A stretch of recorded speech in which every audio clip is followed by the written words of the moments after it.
फिर वही बात घूम के आ रही है। अभी जो चर्चा चली प्रवीण जी की, वही बात घूम के आ रही है जो पिंगला ने कहा, आशा ही परमम दुखम, नैराश्यम परमम सुखम। ईश्वर के अलावा यदि हम किसी से भी आशा रखते हैं, ईश्वर के अलावा यदि हम किसी से भी आशा रखते हैं, तो हम अपने को दुख में डाले हुए। इसलिए ईश्वर के अलावा किसी से आशा रखनी नहीं चाहिए, पहली बात। दूसरी बात यह है कि अभी जो चर्चा हुई, पुत्र से तो आज तक किसी को सुख मिला ही नहीं है। सगर के 60,000 पुत्र थे। अभी चित्रकेतु की कथा चल रही थी, 5-7 साल का पुत्र उनका होके एक्सपायर कर गया था।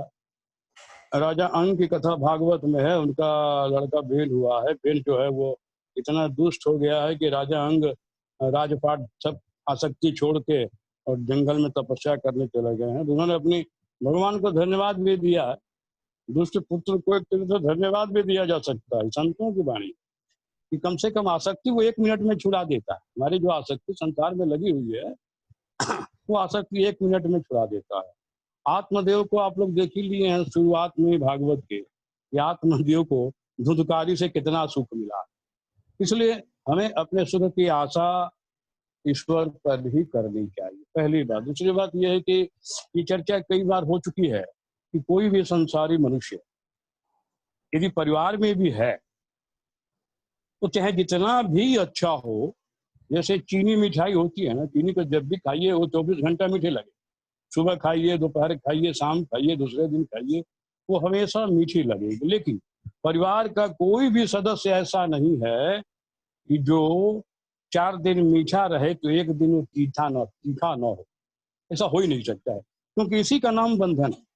जिस वस्तु से हमें सुख प्राप्त होता है परिवार में, उसी से हमें दुख भी मिलता है। परिवार का कोई भी सदस्य जितना भी अच्छा हो, वो पत्नी जितनी अच्छी हो, पति जितना अच्छा हो, पत्नी 3 दिन अगर मीठी है तो एक दिन वो तीखी होगी होगी, कन्फर्म है। इसी का नाम बंधन है।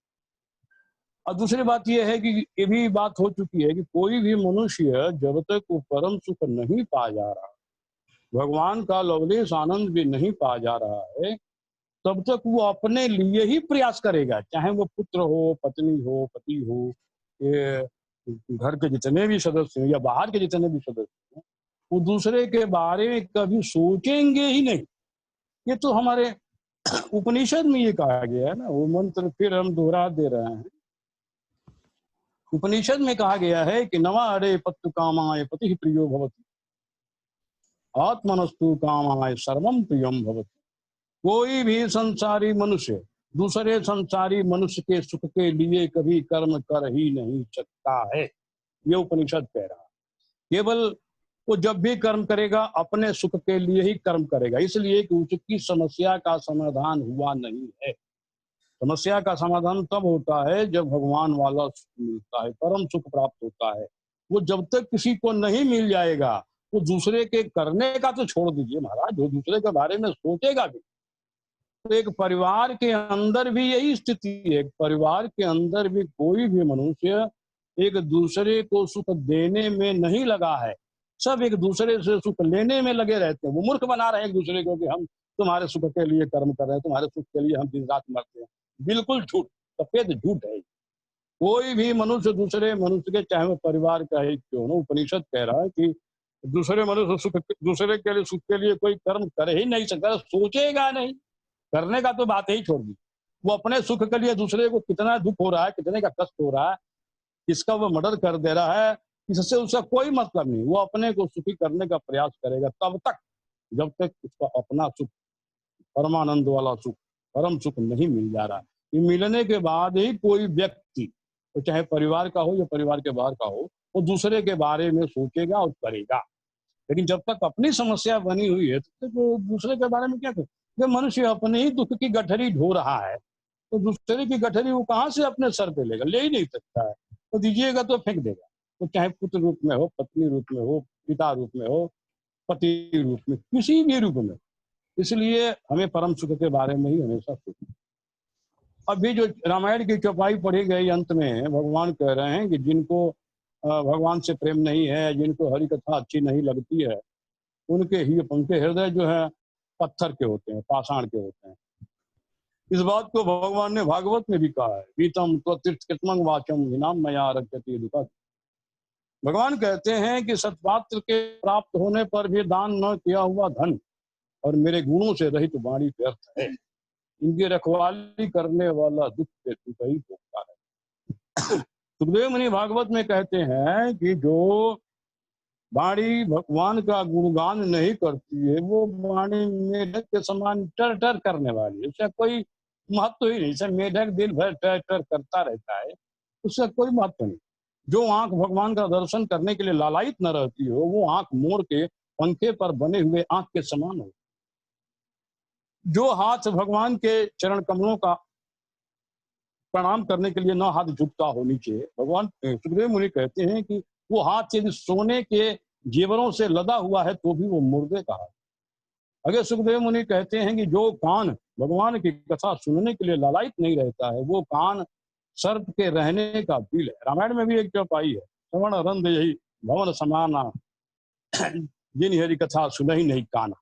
जो भगवान की कथा सुनने में रुचि नहीं रखता है, उसका कान जो है वो सांप के रहने के बिल के समान। जो भगवान का जो चरण भगवान का दर्शन करने न जाता हो, वो पैर जो है वृक्ष के समान है, जड़। और सबसे बड़ी बात लिखे हैं कि जो चित्त भगवान की वाणी सुनकर, भगवान का गुणगान सुनकर जो चित्त गदगद ना होता हो, जो चित्त पिघलता ना हो, वो चित्त जो है वो लोहे का है, पत्थर का है। ये सुखदेव मुनि भागवत में। अब कल की चर्चा पर थोड़ी से आते हैं, समय थोड़ा कम रह गया है, कि विजय जी जो प्रश्न उठाए थे, कल तो चर्चा हुई थी, थोड़ा उसको रिपीट करता हूँ। वो बोले थे कि हमारा है कौन। अजी हमारे शास्त्र, हमारे ग्रंथ, आप हर अध्याय ही पढ़ के देखिएगा कि ईश्वर के अलावा मनुष्य का नित्य संबंधी, नित्य सखा कोई है ही। भागवत में भगवान स्वयं उद्धव से कहते हैं, उद्धव ये शरीर रूपी वृक्ष में, हृदय रूपी घोंसले में दो पक्षी रहते हैं। अपना अपना घोंसला बनाकर दो पक्षी रहते हैं। एक जीव रूपी पक्षी रहता है, एक परमात्मा रूपी, ईश्वर रूपी पक्षी रहते हैं। दोनों चेतन है, दोनों का भेद और अभेद भगवान बता। दोनों चेतन है और दोनों पड़ोसी होने के कारण नित्य सखा है, कभी न बिछुड़ने वाले सखा हैं। और तीसरा जो है, इनके यहाँ उपस्थित होने का जो कारण है हृदय में, केवल लीला है, ये भगवान बता रहे हैं।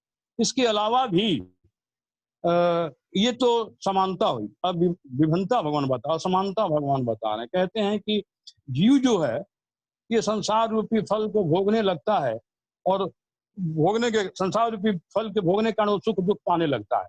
और ईश्वर जो है वो भोगता रहता है, वो जीव को केवल देखता रहता है, असंग रहता है, वो संसार रूपी वृक्ष के फल को भोगता नहीं।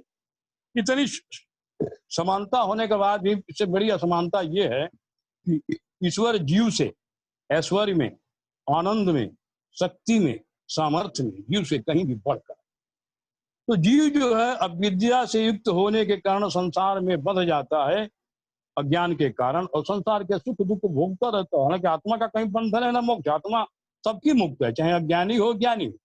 लेकिन जीव अविद्या के कारण, ज्ञान के कारण बंध जाता है, और ईश्वर जो है वो विद्या युक्त होने के कारण, ज्ञान स्वरूप होने के कारण इस संसार से असंग रहते हैं, निर्लिप रहते हैं, इसलिए वो हमेशा आनंद में रहते हैं।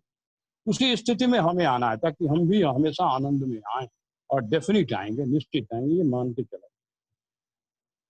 तो ईश्वर के अलावा हमारे से कोई सखा है नहीं। गोपियां जब भगवान के रास लीला, जब भगवान बांसुरी बजाए, गोपियां जब गई हैं, तो पहले भगवान ने गोपियों का परीक्षा लिया। भगवान ने कहा है कि तुम लोग इतने रात में आई हो, इस भयानक जंगल में तुमको शेर मिले होंगे, हाथी मिलेंगे, तुम्हारा नुकसान पहुंचा सकते हैं। फिर घर परिवार छोड़कर आकर तुमने पाप की हो। फिर भगवान कहते हैं कि पति रोगी हो, निर्धन हो, गरीब हो, अपंग हो, पति की अगर व्यभिचारी न हो तो उसकी सेवा में कोई कमी नहीं रखनी चाहिए, और तुम लोग छोड़ के आई हो, तुम लोग को पता है तुम लोग को नरक में जाना पड़ेगा। तो गोपियों ने सुनते सुनते सुनते सुनते भगवान का ऐसा उदाहरण दिया है कि भगवान का बोलना बंद हो गया। गोपियां कहती हैं कि प्रभु पहले एक प्रश्न का उत्तर आप दीजिए कि कोई भी पत्नी पतिव्रता हो, पति की आरती उतारे बिना, पति की सेवा किए बिना, वो भोजन बिना ग्रहण करती हो, और वो पति कहीं विदेश जा रहा हो, विदेश चला गया हो, पत्नी पूछे कि आप चले जा रहे हैं तो आपकी पूजा मैं कैसे करूंगी? तो पति ने कहा कि भाई मेरा एक फोटो रख लेना, फोटो के तुम मेरा ही मुझे समझकर पूजा आरती कर लेना, इसके बाद तुम अपना क्रियाकलाप करना। पति चला गया है, पति 6 महीना 1 साल के बाद आया है। पति आके दरवाजे पे खड़ा हुआ है, पत्नी जो है उस फोटो की पूजा करने में लगी हुई है। गोपियां पूछती हैं भगवान से कि पहले ये बताइए कि उठ के दरवाजा खोलना चाहिए जब अपना असली पति आ गया है, कि फोटो की पूजा करनी चाहिए?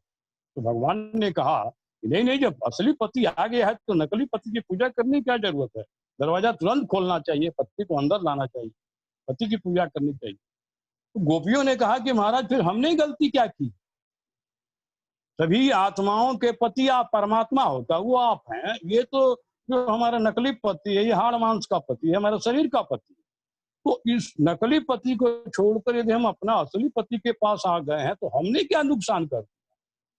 तो भगवान को ये बात बड़ी जची और भगवान बड़ा प्रसन्न हुए। इसके बाद रास लीला शुरू। तो हमारा कहने का मतलब यही है, किसी भी संत ग्रंथ का कहने का मतलब यही है कि परमात्मा के अलावा हमारा नित्य कोई सखा नहीं। अभी थोड़ी देर पहले महेश जी भी पढ़ रहे थे कि संसार एक जलप्रपात के समान है, उसमें बालू के कण एक दूसरे से मिलते और बिछड़ते रहते हैं। जैसे आप किसी बलुई नदी में आप देखेंगे तो नदी का जो बालू बहता हुआ जो जल में जो बालू है वो मिलता और बिछड़ता, उसी प्रकार से संसार है, ये स्थिर है ही नहीं। इसको तो हम अज्ञानता के कारण मान लिए हैं। ये संसार बड़ी तेजी से बदलता रहता है, ये तेजी से बदलता है और तेजी से बनता भी है, इसलिए ये अस्थाई लगता है। जैसे दीपक का सुखदेव मुनि भागवत में समझाएं, जैसे दीपक का वो जो ऊपरी पोर्शन है काला वाला, जो काला रेखा बनती है, वहां दीपक नष्ट हो रहा है, लेकिन नीचे से दीपक बनता जा रहा है, इसीलिए लौ बराबर दिखाई दे रही। तो ये इसी प्रकार संसार का बिगड़ना और संसार का बनना एक समान है। ये इतना सूक्ष्म है कि पता नहीं चलता है। जैसे नदी में भी आप खड़ा होइएगा नदी के सामने, तो जो जल आपके सामने पड़ता है वो जल वहां टिका नहीं रहता, वो जल तुरंत बन के सेकंडों में वो जल कितना दूर चला जाता है, लेकिन फिर दूसरे तरफ से जल आता रहता है। तो एक तरफ जल जा रहा है, एक तरफ से जल आ रहा है। आप ये नहीं कह सकते कि जब मैं खड़ा हुआ तो वही जल है यहाँ, जी नहीं, वो जल जा रहा है, जल आ रहा है, जा रहा है, आ रहा है, इसलिए लेकिन वहां वो जगह स्थिर दिखाई दे, कांस्टेंट दिखाई दे रही है। इसलिए हम मानते हैं कि संसार उसी स्पीड से बन रहा है, उसी स्पीड से बिगड़ता है। तो इस नश्वर संसार में, इस अस्थिर संसार में स्थिर संबंध हो कैसे सकता है? यही तो हमें सोचना है। सत्संग का मतलब ये होता है कि हमें ज्ञान हो, ताकि हमारी आसक्ति मिटे, हमारा मोह हटे। इस दूसरे चीज का सत्संग नहीं होता। सत्संग केवल ज्ञान करा देना होता है। ज्ञान आपका हो गया, अब क्या माया निवृत्ति हो गई, माया निवृत्ति हो जाएगी तो आनंद प्राप्ति अपने आप ही हो। हम लोग उद्देश्य क्या, हम लोग का उद्देश्य बस एक ही है कि हमारा दुख हमेशा के लिए जाए, सुख हमेशा के लिए, माया निवृत्ति हो, आनंद प्राप्ति हो, भगवत प्राप्ति हो। भगवत प्राप्ति मतलब आनंद प्राप्ति हो। तो ये हमें, हालांकि हम लोग दुख निवृत्ति के चक्कर में हमेशा पड़े रहते हैं, दुख निवृत्ति के चक्कर में नहीं पड़ना चाहिए, हमेशा आनंद प्राप्ति के चक्कर में पड़ना चाहिए। जैसे एक गरीब आदमी है, एक गरीब आदमी अपनी गरीबी को हट किसी तरह से दूर करने का चक्कर में रहा, ये ऐसे हो जाए वैसे, उससे अच्छा है कि वो अपने को धनवान बनाने की कोशिश कर, धनवान हो जाएगा तो गरीबी अपने आप दूर हो जाएगी। उसी प्रकार से हमारा आनंद प्राप्ति हो जाएगा तो हमारे दुख निवृत्ति अपने आप हो जाएगी। जैसे दुख निवृत्ति हो जाए तो आनंद प्राप्ति हो गई, ये गारंटी नहीं है, लेकिन आनंद प्राप्ति हो गई तो दुख निवृत्ति हो जाएगी, ये गारंटी। जैसे मान लीजिए रात को 6 घंटा 8 घंटा 5 घंटा हम लोग सोते हैं गहरी नींद, उस समय तो हमारी सारी इंद्रियां मन गायब हो जाते हैं, मन में जो दुख है वो गायब हो जाता है। लेकिन क्या वो परमानेंट के लिए गायब होता है? दुख निवृत्ति तो हो रही है लेकिन आनंद प्राप्ति नहीं हो रही। जैसे जगते हैं फिर सारे प्रॉब्लम सारे दुख वहां आ जाते हैं। तो कहने का मतलब यही हुआ कि आनंद प्राप्ति के प्रयास में पड़ना चाहिए। आनंद प्राप्ति हो जाएगी, दुख निवृत्ति आदमी हो। जब आदमी करोड़पति हो जाएगा तो उसकी निर्धनता गरीबी अपने आप दूर हो जाएगी। तो हमें हमेशा आनंद प्राप्ति करने पड़े, और बिना योग के दुख जाएगा नहीं। योग का मतलब हुआ ईश्वर से संयोग। जैसे गीता के दूसरे अध्याय में ही भगवान ने एकदम क्लियर कट कहा है, इसलिए मैं बार बार फोर्स करता हूँ कि दूसरा अध्याय ठीक से समझा जाए। दूसरे अध्याय में ही भगवान ने कहा है, प्रसादे सर्व दुखा नाम हानि रसोपजाय प्रसन्न चेत स्वयं बुद्धि परिवर्तिष्ठते। गोविंद कहते हैं कि अर्जुन, अंतःकरण में आनंद प्रकट होते ही, प्रसन्नता प्रकट होते ही सारे दुखों का अभाव हो जाता है। उस समय व्यक्ति दुखी नहीं हो सकता। आगे भगवान कहते हैं कि उस प्रसन्न चित्त कर्म योगी की बुद्धि उस प्रसन्न चित्त कर्म योगी की बुद्धि चारों तरफ से हटकर परमात्मा में प्रतिष्ठित हो जाती, स्थित हो जाती, उसकी बुद्धि परमात्मा से हटती ही नहीं। ये दूसरे अध्याय में ये भगवान कहते हैं। तो इसलिए हमें हमारे जो अंतःकरण का जो ओरिजिनल आनंद है, वो जब तक नहीं मिलेगा, ये संसार के दुख हमें प्रभावित करेंगे ही। रामायण में भी कालभूषण जी बोल रहे हैं, राम भगत सिंह मरी बस जाके दुख लवले सन सपने हुता। राम नाम की भक्ति मणि जिसके हृदय में रहती है, जागने पर तो छोड़ दीजिए, सो सोने पर भी, स्वप्न में भी उसके पास दुख नहीं आ सकता। इसलिए कहते हैं कि चतुर शिरोमणि सोई जग माही, यही मन लागे सु जतन कराए। संसार का सबसे चतुर मनुष्य वो है जो भगवदानंद, रामानंद, कृष्णानंद या भगवत प्राप्ति में लगा हुआ है। भागवत में भगवान ने कहा है उद्धव से कि उद्धव ऐसा बुद्धिमताम बुद्धिर्मनीषा च मनीषणाम यत सत्यम नृत्यने मर्तये नापनोति माम। भगवान कहते हैं कि उद्धव, संसार का सबसे ज्ञानी या सबसे चतुर मनुष्य यू है इस अविनाशी और विनाशी और असत शरीर से मुझ अविनाशी और सत्य परमात्मा तत्व को प्राप्त करने में लगा हुआ है। इसके अलावा, भगवत प्राप्ति के अलावा हम किसी कर्म में यदि लगे हैं तो समझ लीजिए कि हम अपना नुकसान उठाने में ही लगे हैं। तो गत्वा तो परत दुख पावई सिर धुन धुन पछताई, काल ही कर्म ही ईश्वर ही मिथ्या। अपने को ठगा हुआ महसूस करेगा लास्ट में, और काल को, कर्म को, समय को, भाग्य को, समय को और ईश्वर को दोष देता है वो व्यक्ति, अपना दोष नहीं देता, जबकि उसका खुद का दोष होता है। इसलिए आशा ही परमम दुखम नैराश्यम परमम सुखम, किसी से भी आशा ना रखी जाए, चाहे वह पुत्र हो, पिता हो, भाई हो, बंधु हो, परिवार का कोई भी सदस्य। ईश्वर के अलावा अगर हम आशा रखते हैं तो निराशा हाथ लगेगी ही, ये कन्फर्म है। तो समय समाप्त हो गया है। आप लोगों का प्रणाम, राधे राधे। कोई बात प्रश्न हो तो फिर